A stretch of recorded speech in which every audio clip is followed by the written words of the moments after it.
The New York Knicks making quick work of the Atlanta Hawks in Game 6 of the first round. An OG3 already had this one well out of distance. Then in transition, it's Brunson to Bridges. A halftime lead, a postseason record. 47 at the break. The Knicks leading by as many as 61.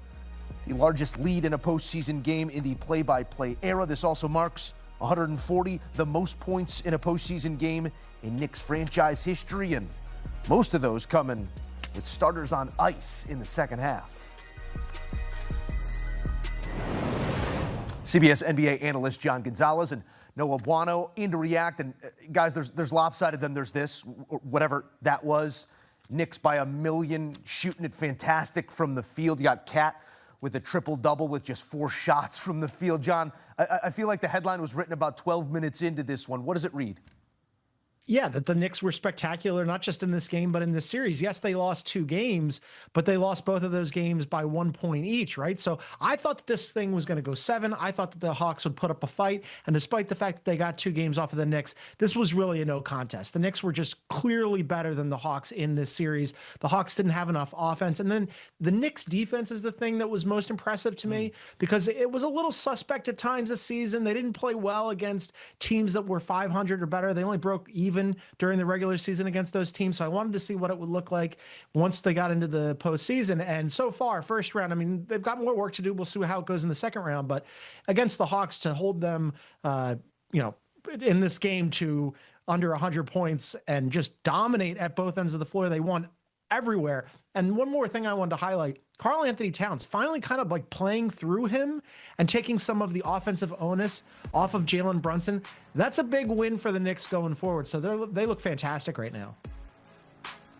Yeah, I completely agree. I actually am just like sitting back laughing at the day-by-day, game-by-game overreactions that we constantly get during these series. Because if you remember, when the Knicks went down 2-1 after Game 3, there was a few prominent media members, and I'll quote without any names, the Knicks are a disappointment. They're on the verge of losing this series. Like, the talk was really, disbelief in the Knicks and what they were about, and then they go on to win these last 3 games by an average of 32 points per game. So they showed you who the better team was all along. They only lost those 2 games by a combined 2 points in games 2 and 3 at the final shot. So, the overreactions just tire me out because the Knicks were always the better team, and they were trying to figure out how to utilize Jalen Brunson, and they finally got him rolling in Game 5 when he had 39 points, and they were running him a ton of actions, just getting him clean looks, and you saw that in Game 5. That propelled this massive blowout. Honestly, what a disgusting performance just on both sides. Unbelievable credit to the Knicks and Atlanta Hawks. What were we even doing? Why bother showing up? I don't know what to make of it because it's just flat out embarrassing to come out on your home floor and get steamrolled within the first 6 minutes. I think the broadcast stopped keeping track, but it was a 39-4 extended run midway point of the second quarter over a 10-minute span. And at that point, there was no hope. So just a brilliant, brilliant performance. That's the prime example of a high-level team playing the best of the best that they can play versus another team just self-combusting right in front of us and just ultimately could not compete with a New York Knicks team that has title aspirations. All sorts of numerical history coming out of this one, including that 47-point advantage at the half. Noah, to your initial point there, the general consensus or the broader conversation will no doubt move the bar on these Knicks once again. And I do want to push them forward. Before we do look at their Eastern Conference semifinal outlook, let's close the book on the Hawks here. They seem to close it on themselves here through about 10 minutes of this one. This is going out on a different type of note. I'm not sure if it lingers, but at the same time, this was such a season of transition. You have a star jettisoned. You have a moving expectation. Noah, how do they become more than a happy to be here team, if that's putting it eloquently? Yeah, I think you're onto something because they did have these, big changes in the middle of the year, getting rid of their franchise player, Trae Young, kind of leaning more into the Jalen Johnson system and this defensive identity, bringing in Nickeil Alexander-Walker and the year that he had. I mean, let's not forget they drafted Zachary Richichet last year, first overall. He was nowhere to be found in this rotation in the regular season and let alone in this postseason. So, that's a little concerning. I do think they do have something to hang their hat on. They should be happy with what they achieved this year, being a top 6 team in the East, not being in the play-in. That's a big deal for the Atlanta Hawks, given that they've been in, the play-in every single year, if not making it at all. But, ultimately they have an aging number 2, number 3 type of option in CJ McCollum, who had 2 really, really fine games in this series. And then you saw, run out of gas, run out of steam. But Jalen Johnson is a superstar, or has superstar potential, I should say. He really, had a coming out party this year. He's going to be on one of the 3 All-NBA teams, probably 3rd in most people's ballots. And he's a bright spot that they really can lean on in the coming years.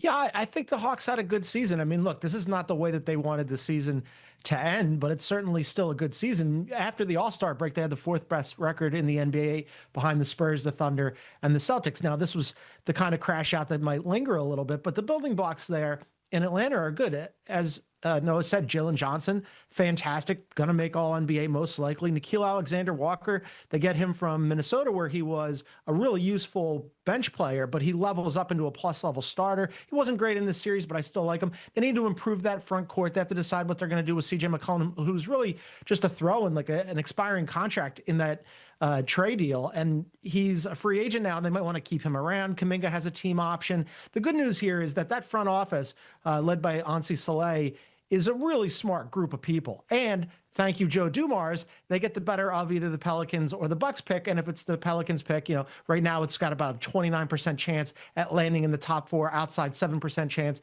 at landing at number 1. So there's some nice things to be encouraged by if you're Atlanta. Not this series necessarily, and certainly not this game, but moving forward, especially with Jalen Johnson being a superstar. Yeah, you could do worse than being the Atlanta Hawks right now. I hope that Lil Boosie's okay. I know we're all thinking of him.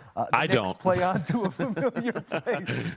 A 4th consecutive conference semi here for the Knicks. But in some ways, this feels like a movie we've seen time and again before as well, fellas. John, what, if anything, did this series reveal about the Knicks that feels a little bit different that they could take forward with them?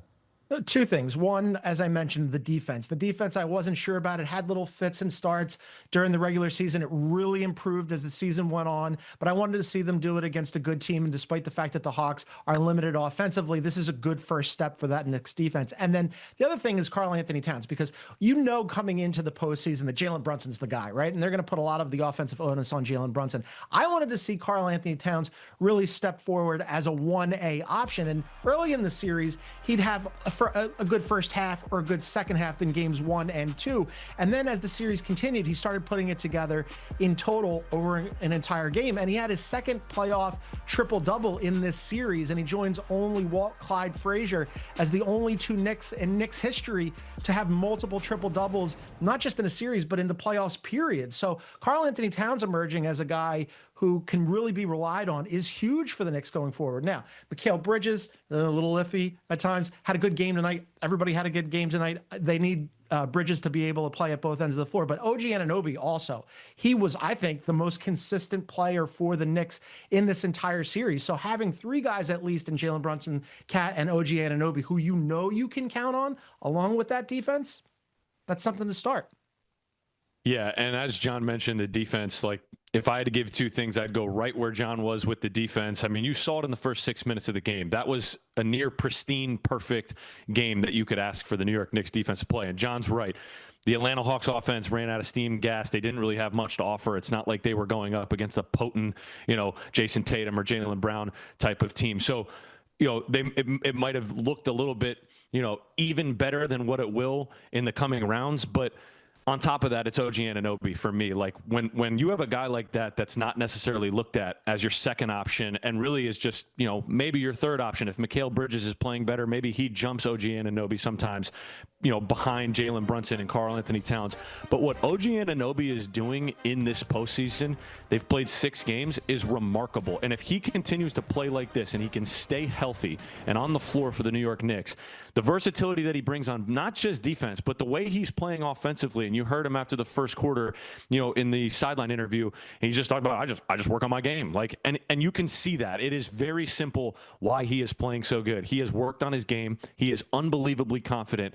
And his size and his physicality and his approach with whoever is in front of him does not matter. He is going right through your chest. He's knocking down open shots. And I think when you have a piece like that, if Karl Anthony Towns is 1A or 1B to Jalen Brunson, and OG Anunoby is now jumping up to that full-blown second option line, that's a big, big deal for the New York Knicks moving forward. That's time on task and some continuity that other teams can't lean on at this point either. We'll see what the Knicks can turn it into. John, Noah, we appreciate the insight as always.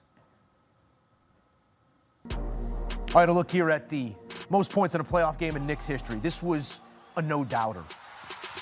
Done through 12, a sure thing at half, and man, they just kept running it up. The Knicks led by as many as 61 in this contest, 140 playoff franchise record.